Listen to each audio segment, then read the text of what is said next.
Nous sommes le mercredi 24 juillet pour tout savoir de l'actualité de la métropole. Tout de suite, on retrouve le Flash Info.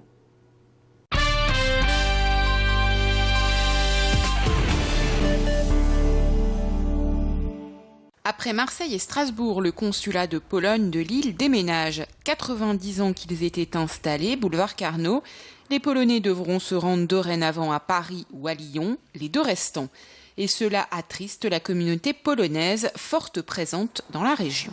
C'était une présence polonaise, c'était le lieu où on pouvait se rencontrer, c'était le lieu de la vie culturelle aussi, c'était le lieu où il y avait l'école polonaise. Donc c'est dommage parce que les personnes âgées auront des problèmes pour se déplacer, pour aller régler leurs papiers à Paris. Les jeunes, ils vont souvent en Pologne, donc pour eux c'est facile. Mais je comprends, c'est la politique du gouvernement polonais parce qu'ils ferment aussi les consulats en Allemagne et ailleurs. Donc, mais c'est dommage parce que c'était vraiment une présence polonaise dans la région où il y a encore beaucoup de Français d'origine polonaise et de Polonais. Vincent a 33 ans, son métier, manutentionnaire cariste. Il s'est retrouvé au chômage du jour au lendemain. Aujourd'hui, il cultive des fruits et légumes bio à la ferme Intervalle d'Aubourdin. Mais son but dans la vie reste le même, retravailler en tant que cariste. J'avais plus d'emploi pendant un certain moment. On m'a conseillé de venir ici. Ça faisait passer par l'ANPE, Pôle emploi, quoi.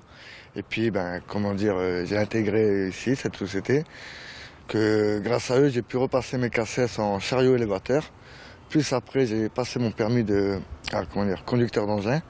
Et puis après, je vais repartir là-dedans, quoi. Le but de la ferme Intervalle, remettre sur le marché de l'emploi des chômeurs longue durée. Ils sont 18 à planter, arroser et vendre les fruits et légumes. Pour Virgile, cet emploi est un tremplin. Ça peut ouvrir des portes sur des formations pour tout ce qui est espace vert, élagage, taillage des pelouses, tout ça. Ça peut être un point de départ. Outre la qualification, ces chômeurs se réadaptent à une vie sociale, tissent des liens et renouent avec le monde du travail. L'objectif reste de les réinsérer dans la société dans les mois et années à venir. C'est des contrats de 6 mois renouvelables pendant 24 mois. Et bien sûr, le but c'est pas de rester 24 mois ici, c'est d'essayer de repartir tout de suite, de rebondir tout de suite. C'est qu'un passage ici, c'est un tremplin pour l'emploi, quoi. Pour permettre à des personnes qui étaient éloignées de l'emploi de se remettre dans le milieu du travail, remettre le pied à l'étrier, quoi. Et puis après, ils ont une chargée d'insertion qui s'occupe d'eux pour définir avec eux leur projet professionnel. Bon, une fois qu'ils ont fini chez nous, quoi. Et sinon, on est obligé d'avoir quand même des sorties positives avec Pôle emploi. Sinon, ils nous baissent le nombre de contrats uniques d'insertion. Cette ferme a été créée par l'association Intermède en partenariat avec le Pôle emploi. Difficile de supporter la chaleur, surtout quand on tient une friterie. Chez Guéguette, on cuit plus de 10 kg de frites fraîches par jour, température de l'huile 177 degrés. Alors pour Gaëtane qui passe 7 heures par jour derrière la friteuse, quand il fait chaud, ce n'est pas toujours facile. C'est difficile quand même, hein. C'est difficile et puis quand on est à 4 ou 5, enfin le week-end 5 ou 6 à travailler, bon ça court de tous les côtés, il y a du monde devant, les gens ils sont impatients parce qu'il fait chaud, ils n'ont pas envie d'attendre, donc il faut aller très très vite. Nous ça nous coule dans le dos, ça coule dans le cou, ça coule partout, c'est bon. C'est le métier, hein. On va pas se plaindre non plus de travailler, hein. Pourtant, dans cette friterie, c'est le luxe. Climatiseur, douche, point d'eau. On est loin de la caravane. Et par grosse chaleur, Gaëtane a ses astuces. On passe les mains, les bras à l'eau glacée. Ça nous refroidit un peu. C'est peut-être pas grand-chose, mais ça marche. On passe jusque-là, sur l'eau glacée, et ça, on se sent un peu mieux quand même. Et la clim, elle est indispensable.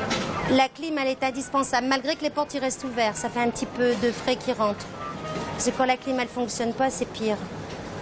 C'est pire. La chaleur a fait le bonheur de ce glacier nordiste. En effet, il a vu ses ventes exploser en juillet.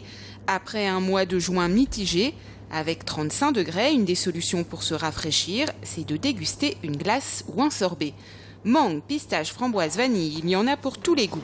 Et Édouard Beaugrand se frotte les mains car avec la chaleur, le chiffre grimpe. Il fait très beau. On vend beaucoup de glaces, je dirais, à consommer rapidement, des cornets, des bâtonnets, des petits pots. il ne fait pas beau, on n'en vend pas. Et par contre, pour le coup, sur le mois de juillet, on enregistre une hausse de cette activité-là, justement, sur les cornets et les bâtonnets, grâce au beau temps, et qui est de l'ordre de 16-17% depuis le début du mois de juillet. Et pourtant, le chiffre d'affaires a baissé de 5% depuis octobre, une perte difficilement rattrapable.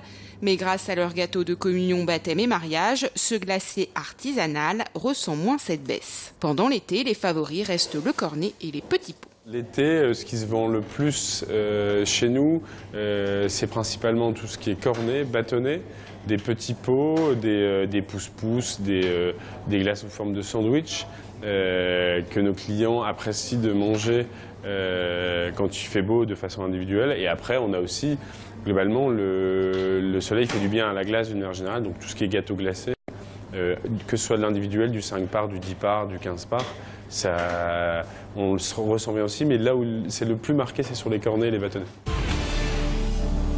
Qui dit chaleur dit orage. Attention, la météo devrait changer en fin de semaine pour laisser place aux averses et aux orages.